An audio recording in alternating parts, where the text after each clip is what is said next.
Okay, so now we have our box of beautiful invitations.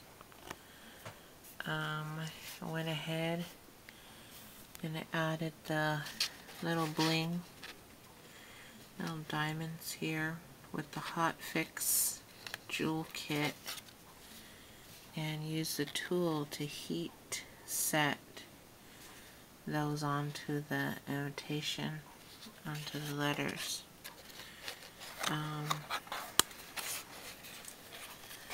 also put one here. Kind of see that? I think it came out beautifully, but that's just me. But I'm my worst critic, so I think anyone would enjoy getting this in the mail, knowing what to expect, the event to expect. Kind of looks like a little hand purse, little clutch, if you will.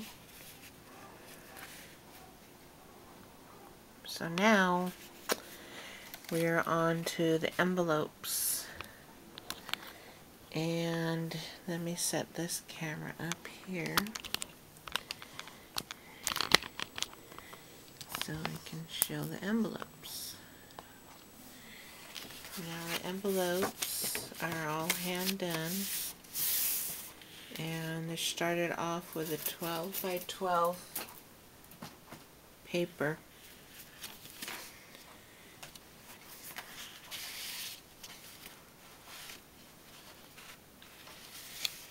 And I punched this little accent here, which the groom-to-be really enjoyed. He liked that little detail. And all you'd have to do is put a little seal here. I went out and got a white gel pen to address them. I will give this to the bride-to-be. I'm going to show this on a scrap of black paper so you can see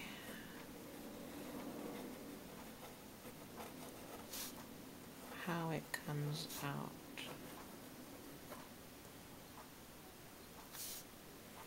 Almost like a chalkboard effect, the way it writes, but it looks really nice and writes quite easily.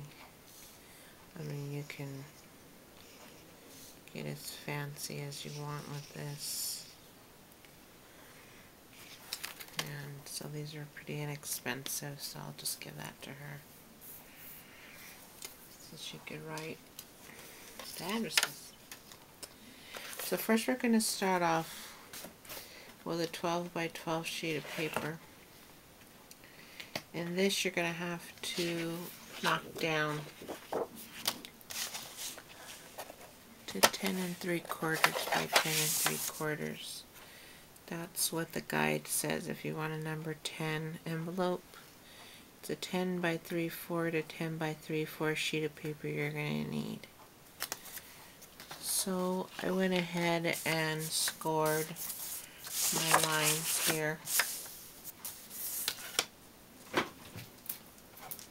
So that when I cut it out, it will come out straight and even. Nice and easy. And just slide it through the slicer. My trusty slicer.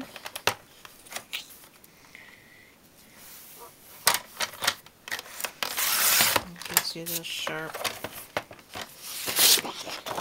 crisp and sharp cuts. That's what you're looking for. If your lines come out jaggedy, you may need a new blade. That indicates a dulling blade. Even though you only cut paper, the blade will become dull after use. Now you go back to your scoreboard and you put this triangle guide there in the corner. It'll tell you where your first score is going to be. I set this up in the very, very corner. My first score is going to be 2 3/7/8. So I put this up along the corner here. I go to my 2 7/8 and I drag my tool down. Turn it a 90-degree angle. Go line it up once again. The next direction says 5.5. I go to my 5.5 point. Put in my scoring tool. Drag it across. Do not put too much pressure when you're putting in your tool. You will pierce through the paper.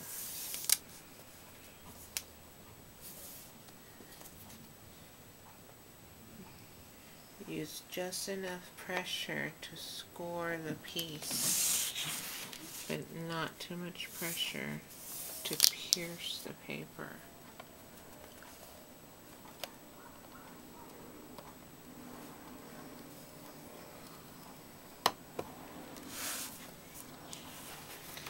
Once that is done, then you're going to fold over your pieces. And you can do it with your finger, or you can do it with a tool, whichever you like. Eventually you will have to do it with the tool, so. But this is just to get the initial fold over.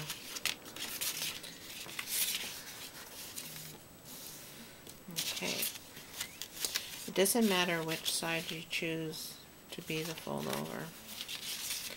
So you do your flaps here first. So once you realize which side's going to